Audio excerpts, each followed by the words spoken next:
Bom dia, gente! Então, a gente escolheu como nossa ferramenta para trabalhar no lado do servidor o JavaScript. E por isso, a gente tem que usar o Node.js, que roda JavaScript no lado do servidor.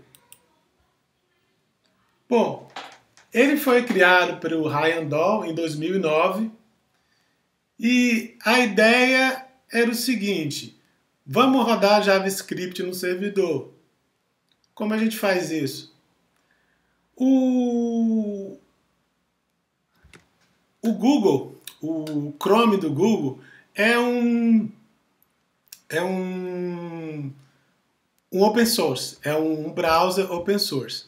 Na verdade, a versão open source dele chama Chromium.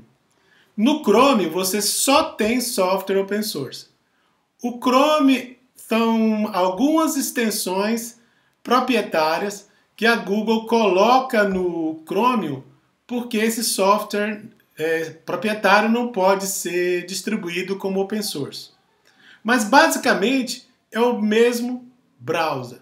Então o que o Ryan fez? Ele pegou a engine, o motor JavaScript do Chromium e colocou para fora. Ele foi lá, pegou todo esse software e retirou do browser. Então, ele ficou com uma máquina JavaScript sem nada do browser. Só que não dá para rodar a máquina JavaScript crua, porque o que você vai fazer com ela? Como é que ela vai se comunicar com o console do seu servidor se você tirou toda a parte do browser?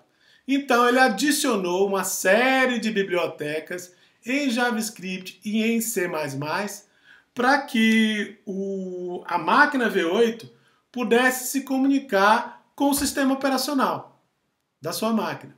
E daí, uma vez comunicando com o sistema operacional, você podia abrir arquivo, fechar arquivo, se comunicar em rede e por aí vai.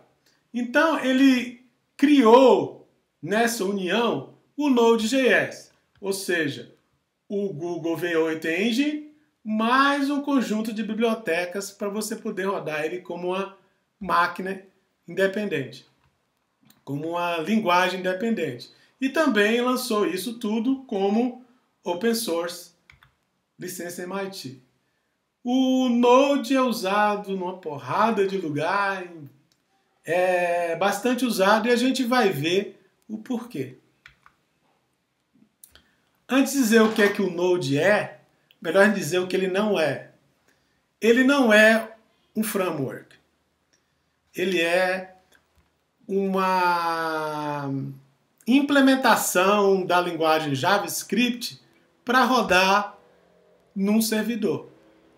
Você tem, por exemplo, a linguagem como Java e você tem várias implementações. O Python você tem várias implementações. O JavaScript não tinha uma implementação que não rodasse no browser. Então o Node é uma implementação do JavaScript que roda fora do browser na sua máquina. Ele passa a ser uma linguagem como outra qualquer. Eu posso escrever programas como eu escrevo para o Python, para o Java, e rodar no meu console. Ele não é para iniciantes.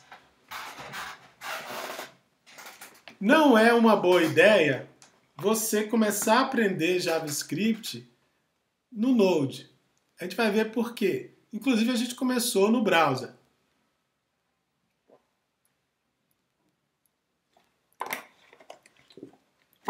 E ele não é multithreaded. Existem bibliotecas para você rodar vários threads no Node. Como eu falei para vocês, o Node é um projeto aberto. E várias pessoas contribuíram para ele, inclusive com bibliotecas para você rodar múltiplos threads. Ele também pode rodar os web workers, que também tem no browser. Só que isso não é o foco da programação no Node. O foco default da programação no Node é a programação em um thread só. como no servidor também, como no browser também, né? Você tem um thread de execução no browser, um thread principal e um thread de execução principal também aqui no Node.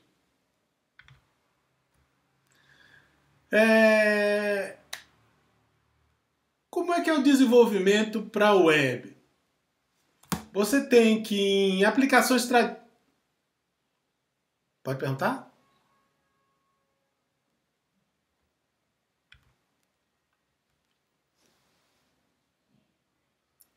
Não.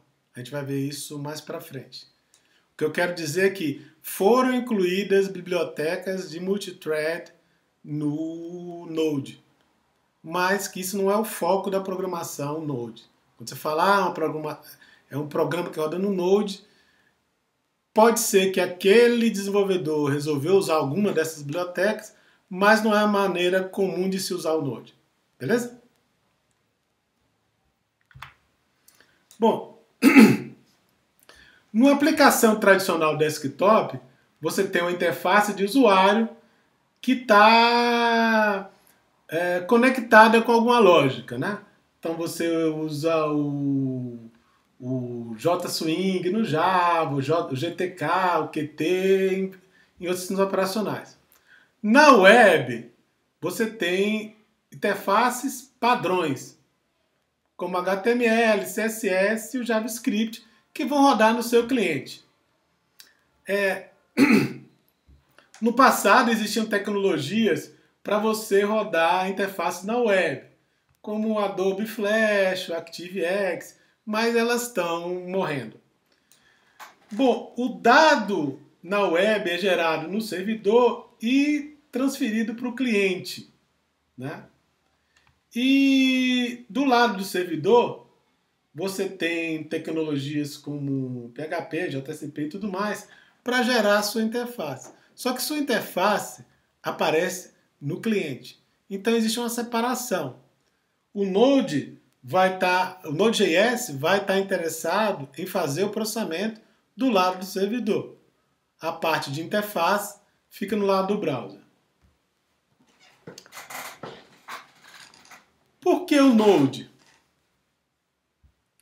Bom, na nossa disciplina, ser JavaScript é uma grande vantagem.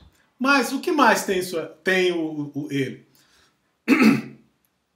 Ele tem I/O não bloqueante. Ou seja, quando você acessa um arquivo no Node, ele não para e fica esperando o arquivo. Ele não bloqueia, fornece um callback e quando o dado estiver pronto, ele lê o dado. Outras linguagens como Java e Python, o default delas é bloquear. Ou seja, você começou a ler um arquivo, ele bloqueia o seu thread de execução.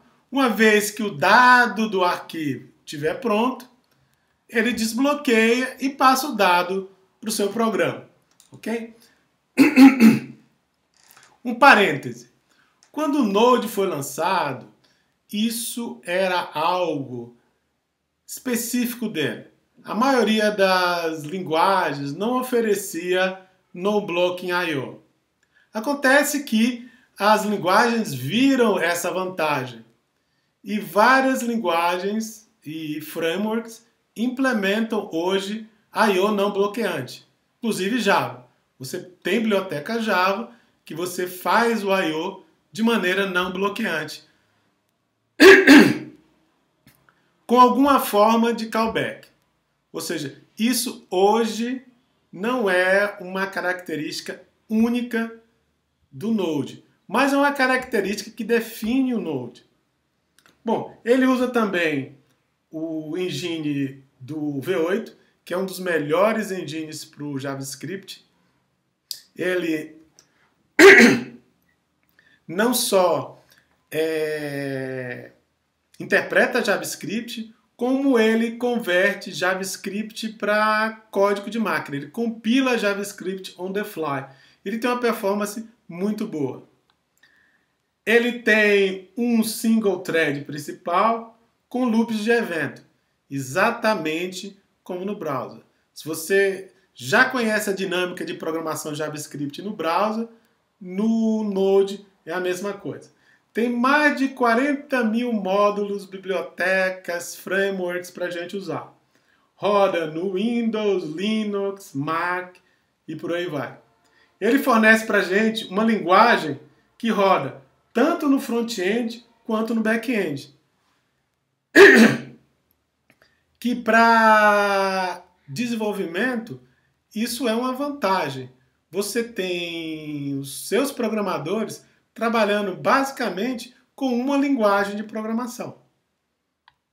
E existe uma... Como?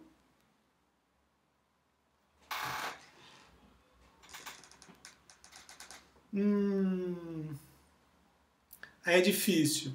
Ele tem uma tradição assíncrona muito grande. Então você tem uma grande quantidade de bibliotecas assíncronas desenvolvidas para ele. Outras linguagens que adotaram essa maneira de interagir, elas adotaram isso há menos tempo, então as bibliotecas delas já não são tão desenvolvidas. E o Node agora oferece outra vantagem para você, que ele não oferecia antes, que é o contrário de uma linguagem. São várias linguagens rodando na mesma plataforma. Hoje, você tem, através do WebAssembly, você pode programar em C, C++, Rust, e várias outras linguagens que estão, compilando para o WebAssembly, com a vantagem de você não precisar recompilar ela entre as plataformas. Se você compilou ele, um programa para WebAssembly no Windows, o mesmo programa, sem recompilação, vai rodar no Linux e vai rodar no Mac. Então, o Node.js está se tornando cada vez mais uma plataforma muito interessante para você desenvolver na web.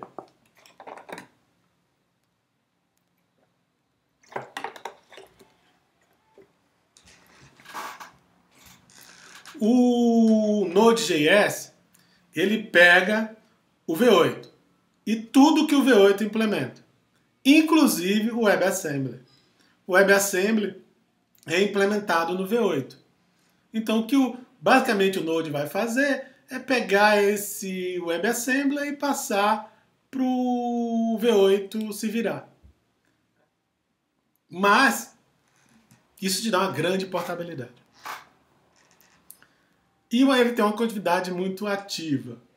Aproveitando esse parêntese, o criador do Node, deixa eu ver o nome dele aqui, esqueci. É o Dahl. O Ryan Dahl, ele começou um projeto novo chamado, acho que Dylan, que é uma reescrita do Node para usar tecnologias web mais modernas, usar as bibliotecas distribuídas na web e corrigir vários problemas que o Node tem, porque é uma tecnologia mais antiga e tudo mais. Eu não sei como é que está indo o desenvolvimento, mas é algo bastante interessante para se acompanhar.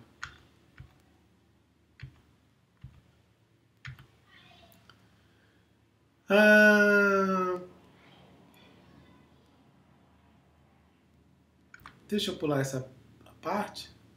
Por que JavaScript? Né? Ele tem callbacks. Antigamente, eu não concordaria com essa frase.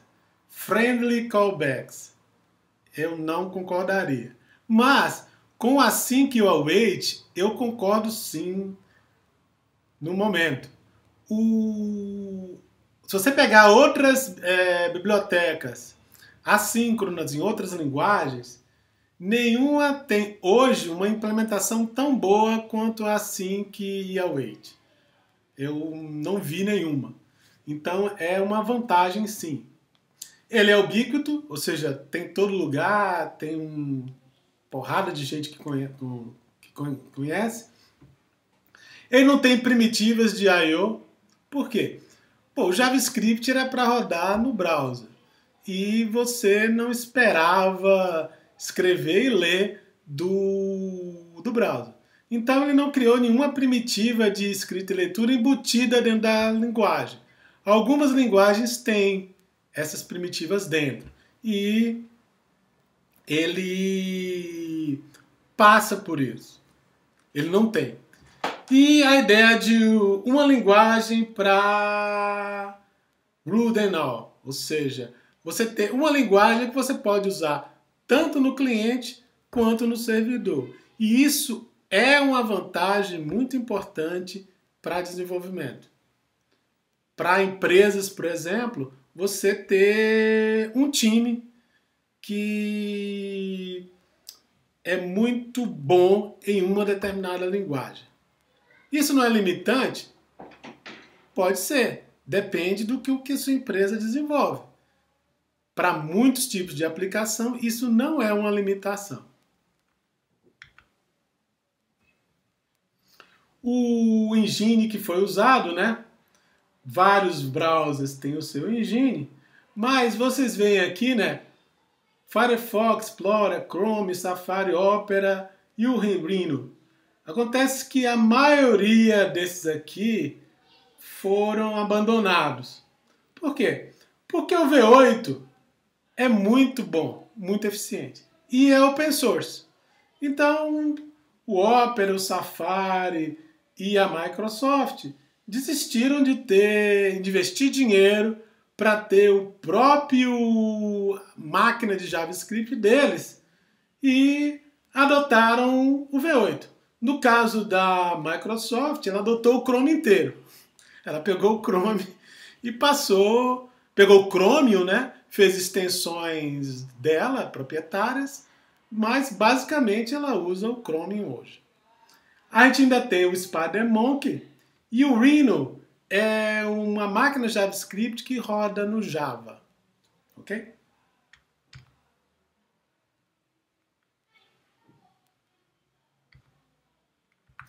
Bom, a ideia atrás do Node. Você fazer processamento assíncrono e com um thread, em vez de você ter o processamento clássico multithread. Bom, o que aconteceu aqui? O pessoal começou a fazer aplicações do Node. Ou seja, você criou o Node e começaram a fazer aplicações servidoras no Node. O Node, obviamente, usa leitura de arquivos e outros recursos do sistema operacional assincronamente, com um thread de execução. E o que o pessoal descobriu é que isso era mais eficiente do que o que o pessoal fazia na época. O que faz até hoje também, né? Você tinha aplicações síncronas usando múltiplos threads e você tinha um desempenho melhor com JavaScript do que com elas. Ou seja, você tinha aplicações, digamos, em Java, compiladas, não interpretadas, e elas rodavam mais lentas do que o Node. E não era pouco mais lenta, eram muito mais lentas. Por que isso acontecia? Bom, o que o pessoal percebeu? Que o fato do Node ser assíncrono dava uma vantagem de velocidade muito grande para ele. Mas como é que isso funcionava? O problema é que a maior parte das plataformas lidava com entrada e saída de uma maneira que não era a melhor. O que acontecia? Isso aqui é um servidor web, um web service, implementado numa linguagem síncrona, que basicamente trabalha de maneira síncrona. Por exemplo, o Java. Como é que o Java trata as requisições? Você tem aqui o servidor e, igual a qualquer servidor, como é que você trata uma requisição? Você recebe a requisição, você decodifica ela para saber o que é que o usuário quer. Sabendo que dados ele quer, você acessa um banco de dados ou um arquivo. Isso vai ser uma operação de entrada e saída. Você lê os dados desse banco de dados. Esses dados, então, você converte para o formato que a requisição quer, geralmente JSON, e manda de volta. Isso é feito por qualquer tipo de servidor web, seja com JavaScript, síncrono, assíncrono, com Java. Mas como é que isso é implementado de maneira síncrona? Então, de maneira síncrona, eu vou ter uma série de threads, um pool de threads, né? E quando chegar uma requisição, eu passo essa requisição para um desses threads, um que esteja livre. Esse thread, então, lê os dados que o cliente mandou e se comunica com o banco de dados. Só que isso é feito de maneira síncrona. Quando ele faz a requisição para o banco de dados, ele bloqueia isso. Ou seja, ele para a execução e fica esperando os dados voltarem. Acontece que, uma vez que um thread bloqueia, ele é eventualmente retirado da memória. Porque não está fazendo nada lá mesmo, ele só está bloqueado. E quando esse dado retornar, o sistema operacional vai retirar ele do disco, colocar aqui na memória e vai continuar o processamento. Mesmo que ele não vá para o disco, esse thread não vai ter mais o controle da CPU. Ele vai passar esse controle para outro thread para que você não fique todo o seu servidor esperando uma operação de entrada e saída. Quando essa operação aqui tiver terminado, os dados estiverem aqui dentro, ele retorna a execução, analisa esses dados e converte esses dados do formato do banco de dados para JSON e pum, manda para o cliente. Ok? Qual é o problema aqui? Quando o seu thread está esperando todos esses dados, ele está dormindo, ele não está fazendo nada. Então você passa muito tempo do seu thread sem fazer nada. E threads são caros. Por quê? Você precisa chavear o thread entre ativo e inativo. Isso gasta tempo de CPU e escrita em memória. Se o thread for para o disco, pior ainda, porque você tem tempo de colocar ele no disco e retirar ele no disco. Então, acordar e adormecer um thread custa em termos de tempo de CPU e memória. E isso você acaba gastando os recursos desnecessariamente. Memória que você não precisava alocar, CPU que você não está usando para atender requisições. O importante do servidor é atender requisições. Então, quando a CPU e a memória não estão sendo usados para atender requisição, eles estão sendo desperdiçados. E quando você está usando tempo de CPU para ativar e desativar um thread, é tempo de CPU que você não está usando para atender o seu cliente, a sua requisição. Bom, o que termina acontecendo? Vocês notaram que o que o thread faz basicamente é decodificar a requisição e chamar o banco de dados e depois pegar o formato que voltou do banco de dados e converter para JSON, outro formato básico. É muito pouco processamento. O que acontece é que o seu thread passa a maior parte do tempo indo dormir e acordando.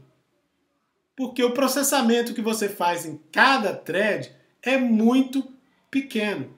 Então o seu servidor passa a maior parte do tempo ativando o thread, desativando o thread, ativando o thread, desativando o thread. E uma pequena parte do tempo ele passa processando a sua requisição. Isso é um problema.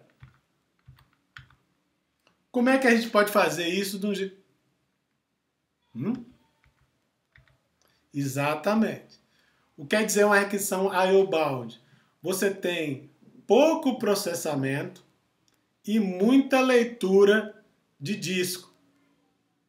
No caso de ser CPU-bound, você tem muito pouca I/O e muito processamento de CPU.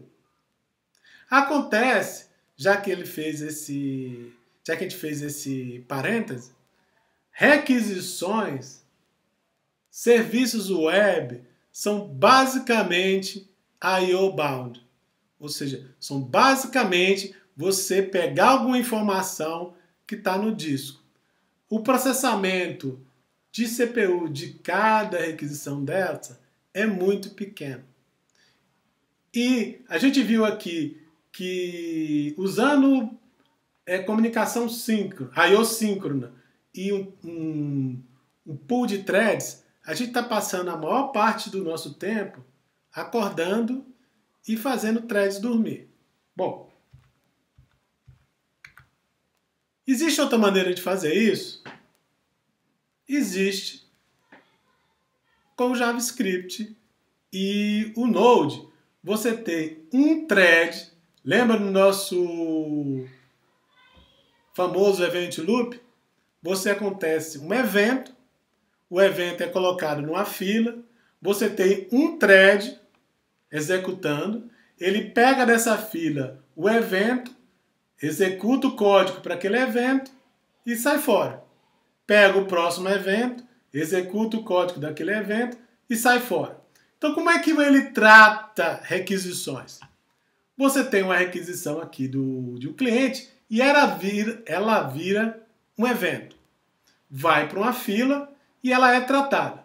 Quando ela é tratada, o Node vai decodificar aqui o que você quer, que dado você quer, e ele vai fazer uma requisição via bibliotecas que tem aqui no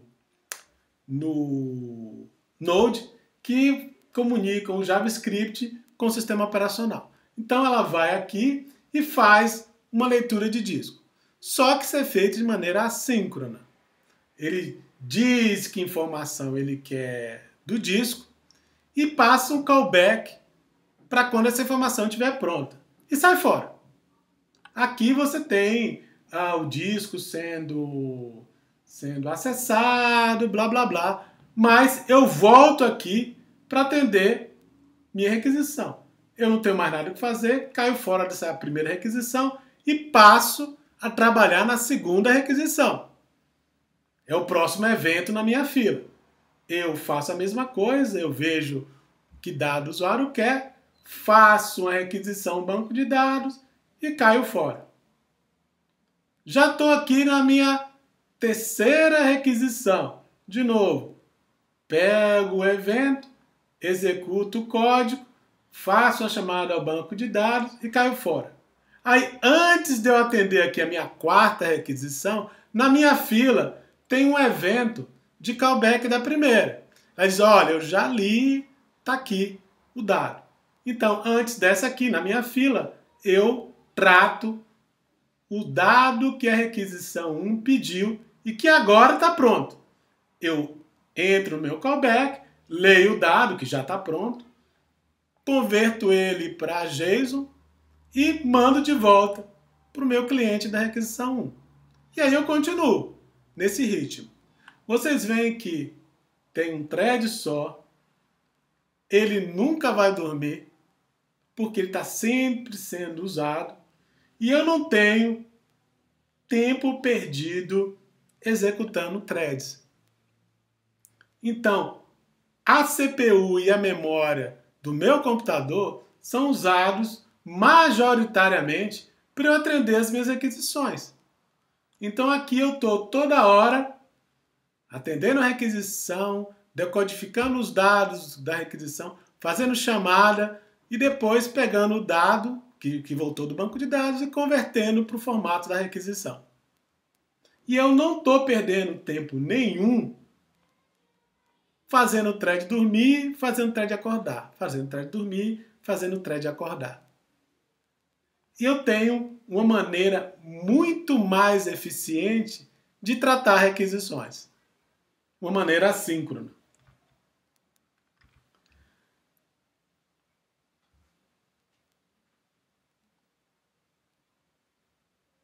Não.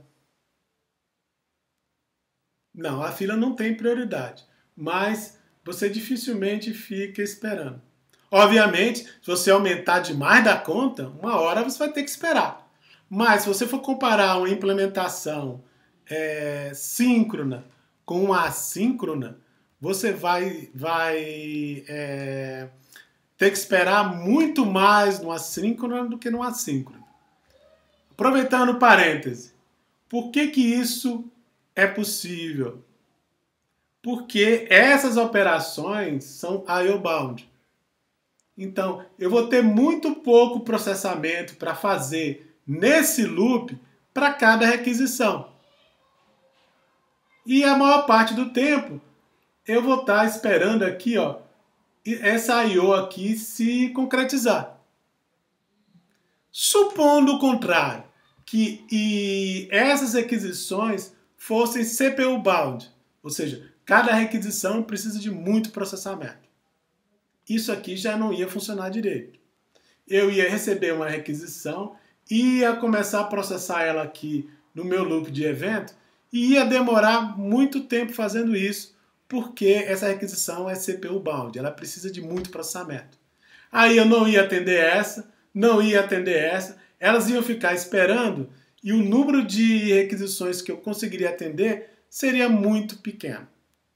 Então isso funciona bem para IO-bound. A boa notícia é que a grande maioria dos serviços web são IO-bound.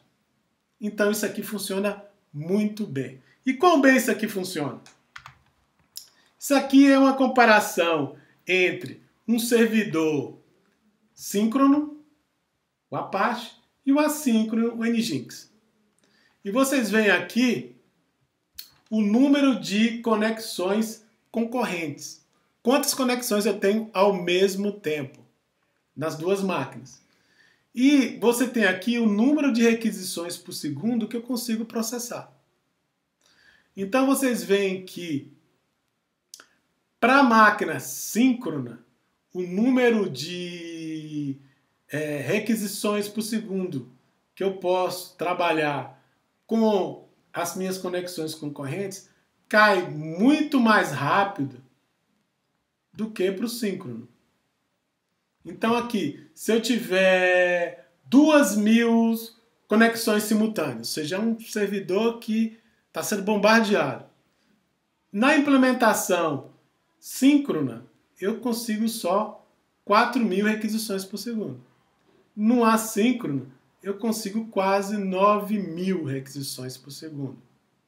Outra coisa, vocês veem que a conexão assíncrona não é só mais rápida, mas ela degrada muito mais devagar.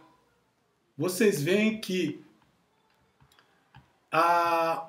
o pico aqui de 10.000 da síncrona passou aqui para 2.500 por aí. E vocês veem aqui que o pico aqui da síncrona, aqui em torno de 12.000, caiu para 9.000. Muito menos. Ela degradou muito menos com o tempo. Então você consegue fazer muito mais aplicações. Muito mais requisições por segundo. Uma coisa interessante aqui, memória. Vocês veem aqui a quantidade de memória em megabytes utilizado pelo servidor e aqui o número de conexões concorrentes. Vocês veem que para uma máquina síncrona isso é constante. Por quê? Porque eu trato uma requisição por vez. Então eu preciso de memória suficiente para tratar uma requisição, independente do número de requisições, de conexões concorrentes que eu tenha. Então, e geralmente, uma conexão não precisa de muita memória. Então, tendo aqui, sejam 500 conexões, 1.000 conexões simultâneas, eu trato cada conexão uma por vez. Então, a memória que eu uso não aumenta. Aqui, na máquina síncrona, na implementação síncrona, quanto mais conexões simultâneas eu tenho, mais threads eu tenho que ter. Se eu tiver 1.500 conexões simultâneas, eu vou ter que ter um número de threads muito grande. E cada thread, ele usa uma memória dele. Ele tem uma memória dele, ele tem uma memória para ter os recursos do thread e por aí vai. E aí, então, na implementação síncrona, à medida que as conexões simultâneas sobem, o gasto de memória também sobe. Porque eu vou precisar de mais threads que vão estar executando ao mesmo tempo e que vão alocar memória. Cada um vai alocar a sua. E tendo muitos threads, eu tenho muita alocação de memória.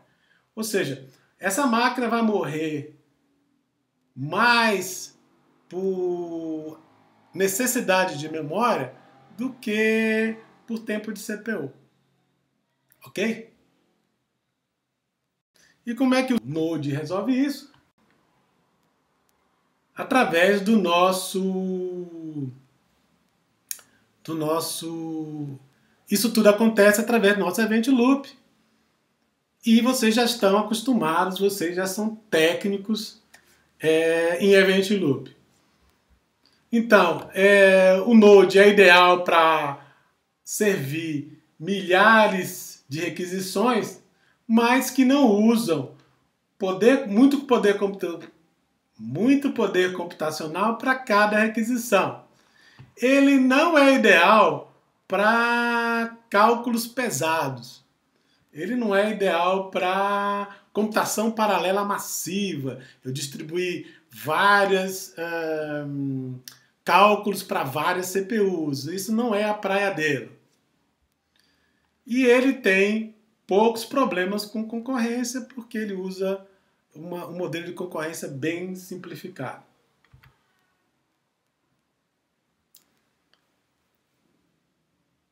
Então, o nosso Node, ele vai ter o Event Loop, o mesmo Event Loop que tem no browser. Só que os eventos aqui vão ser um pouco diferentes. No browser, eu tenho basicamente aqui eventos de interface. O usuário clicou e tudo mais. Eu tenho alguns eventos de entrada e saída, como leitura e escrita no servidor, ou seja, como pedidos de comunicação com o servidor. Mas a maioria no browser são eventos de interface. Aqui eu não tenho interface. Toda a parte do DOM ficou no servidor. No Node eu não tenho DOM. Então a maior parte dos eventos são eventos de I/O. Então como é que você vai ter uma aplicação aqui rodando? Seja um servidor, seja de outro tipo.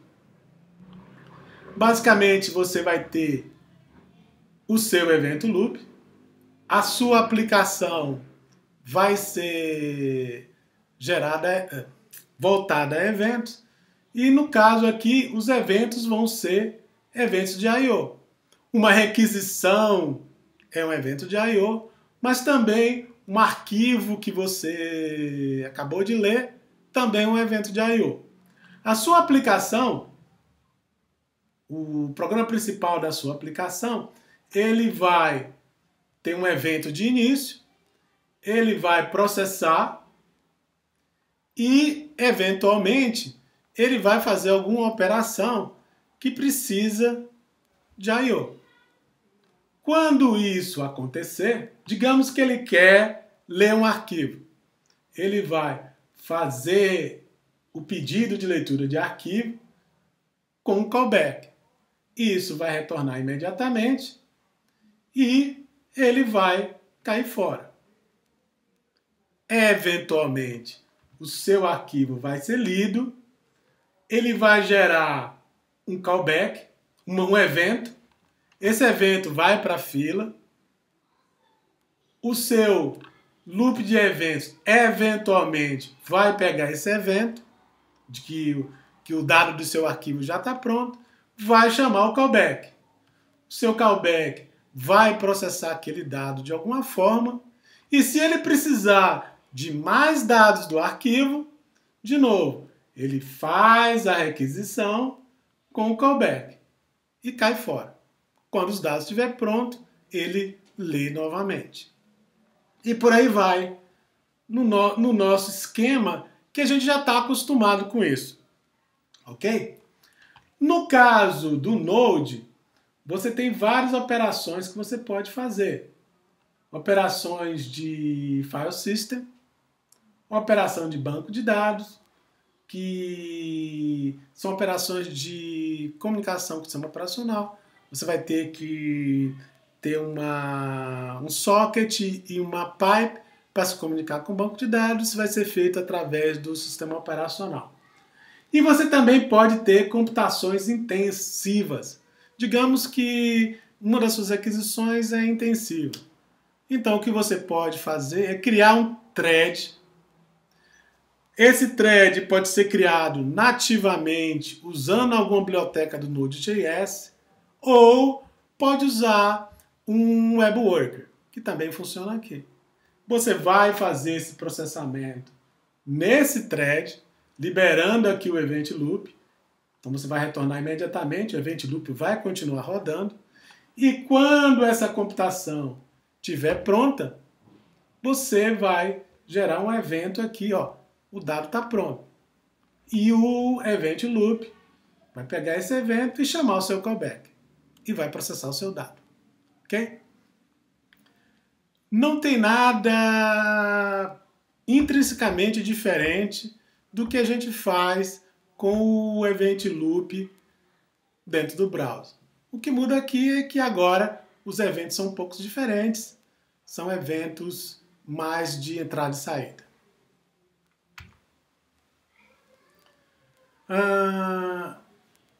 Aqui ele está falando o que é que faz o Node ser tão melhor que o Apache, por exemplo, quando ele está servindo os dados de maneira assíncrona. É que o Apache vai precisar, para cada requisição web, um thread individual. E no Node aqui, eu vou ter um thread só. E não vou ter aquele chaveamento entre threads. Ou seja, eles vão ser não bloqueantes. Num thread síncrono, eu faço a I/O, o thread para enquanto eu estou lendo o arquivo, ou qualquer outro tipo de entrada e saída, e quando estiver pronto, eu continuo a execução. No assíncrono, o thread faz o pedido de leitura, mas ele continua executando outras coisas. Quando isso terminar, você tem um callback e aí o seu thread passa a processar o dado do arquivo.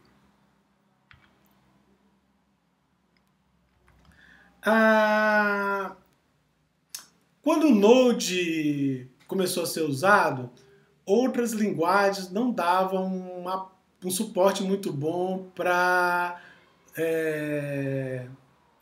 operações assíncronas. Hoje em dia existem várias bibliotecas para Java, por exemplo, onde você tem comunicação Java assíncrona. E o Java, então, pode ter esse mesmo tipo de performance que o JavaScript.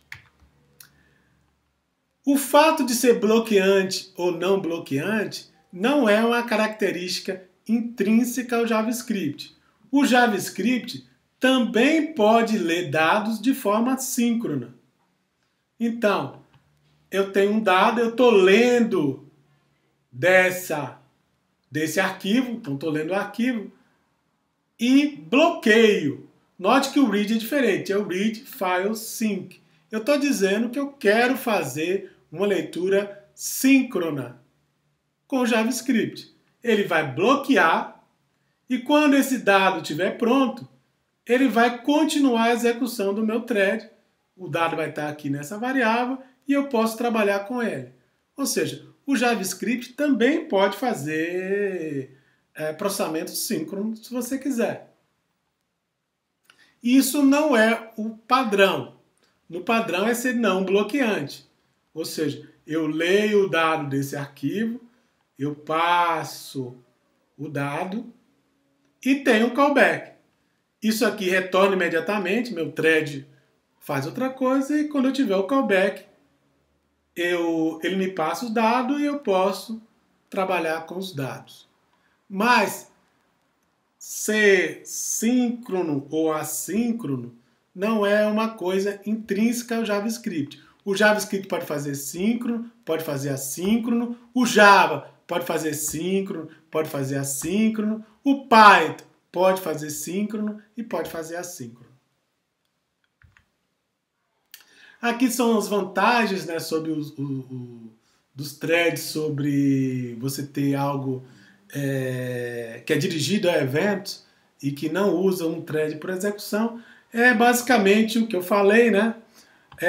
Você não precisa ter um thread para cada requisição, você não precisa fazer um lock do thread para cada execução. Aqui no assíncrono você só tem um thread. Você não precisa fazer, usando threads e programação síncronos, você tem que fazer o que eles chamam de chaveamento de contexto. Passar de um thread para outro, fazer ele dormir, fazer ele acordar. Aqui, né, no assíncrono, eu não tenho essa necessidade de fazer esse chaveamento de conteúdo.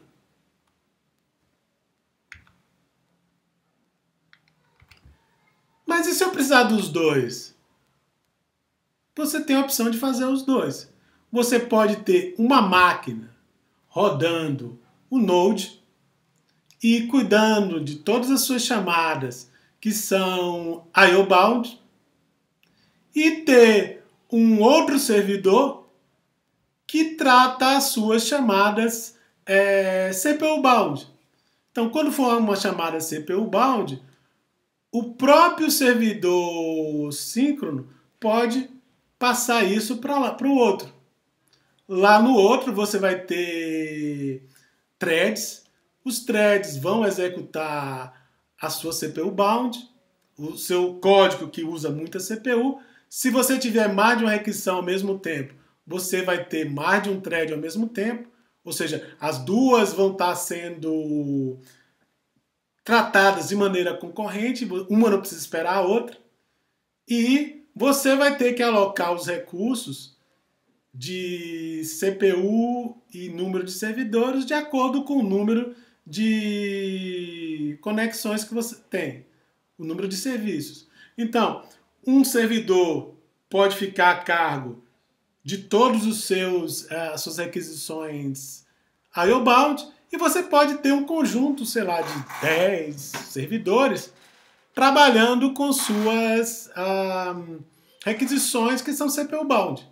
E você tenta administrar esse conjunto de servidores para que todas as suas requisições, tanto as CPU-bound quanto as IO-bound, sejam executadas num tempo razoável para sua aplicação, seja o mais rápido possível. Bom, quando usar? A resposta é quando usar o Node.js é quando as suas requisições são IO-bound. A boa notícia é que a grande maioria das requisições web são IO-bound.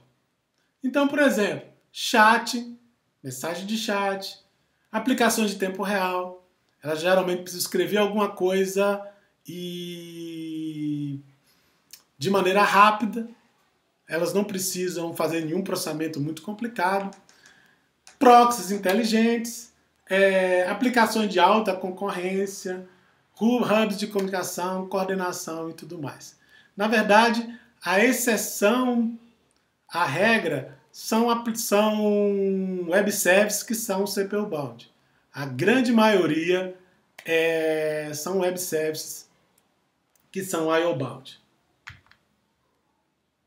E aqui tem mais outros aplicativos, né? Aplicações web em geral, servidores proxy, servidores de streaming, upload rápido e por aí vai. Especialmente, gente, aplicações em tempo real, elas precisam ser rápidas, senão não é tempo real. Então elas têm muita vantagem usando o Node. Como eu falei para vocês, o Node.js é o V8, mas a parte de bibliotecas que você teve que escrever para conectar o V8 com o sistema operacional. Isso se chama libuv. Então, você tem o V8 e a libuv vai ter um conjunto de bibliotecas JavaScript para você poder fazer HTTP, ler arquivo, streaming, buffer. A maior parte disso aqui é entrada e saída. Cripto, para criptografar. Isso aqui não é entrada e saída, mas são coisas que você vai precisar na sua aplicação Node. Você tem todas essas bibliotecas JavaScript, elas têm que ser bibliotecas JavaScript porque você está chamando elas do JavaScript, mas por baixo delas você tem as implementações em C++, que são que realmente vão te comunicar com o sistema operacional. Então você vai ter várias bibliotecas C++ aqui para você fazer leitura de arquivo, comunicação com socket e por aí vai. Também é possível você criar bibliotecas suas e carregar no Node. Então a sua biblioteca vai ter um front-end JavaScript, você vai ter uma parte JavaScript e depois vai poder chamar a sua biblioteca nativa em C++. Então você pode adicionar bibliotecas que só tem JavaScript, não tem problema nenhum. Mas você também pode colocar bibliotecas que tem C++.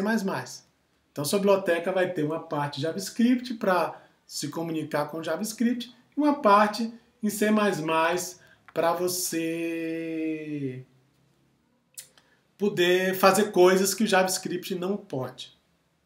Atualmente, o V8 permite que você rode aplicações WebAssembly dentro dela. Então você também pode, se você precisar de algo que seja compilado, mas você não precisa algo do sistema operacional específico, né? A sua aplicação não precisa. Então você pode fazer ela toda em V8 e compilar para WebAssembly.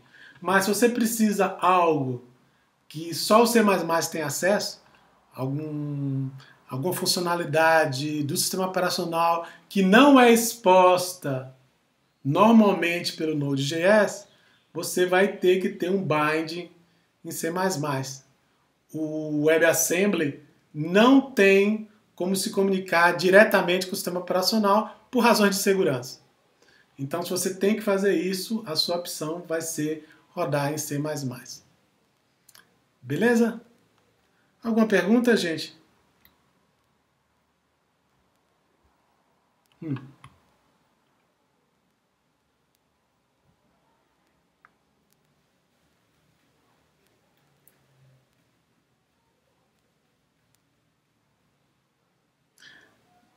São.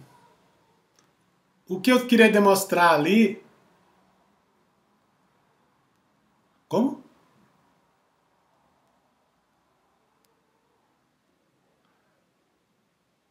O que eu queria mostrar naquelas imagens de performance, deixa eu ver se elas estão aqui, é uma comparação entre síncrono e assíncrono.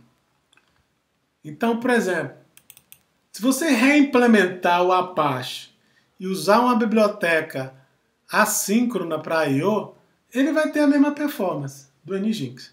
Aí vai ficar... A diferença vai ser quão bons programadores são. Quem extrai mais performance da CPU.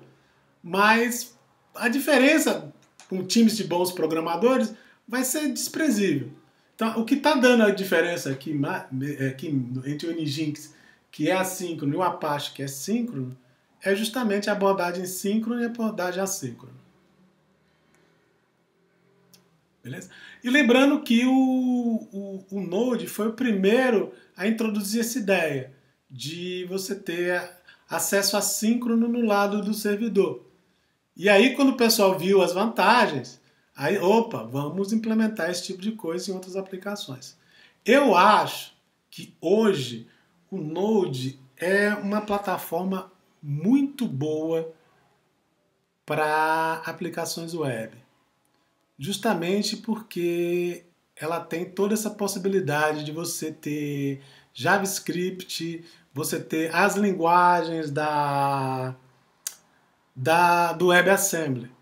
Inclusive, a própria Oracle já reconheceu isso. E ela está lançando o GraalVM, que é uma máquina Java, mas que roda linguagens de vários tipos diferentes ao mesmo tempo.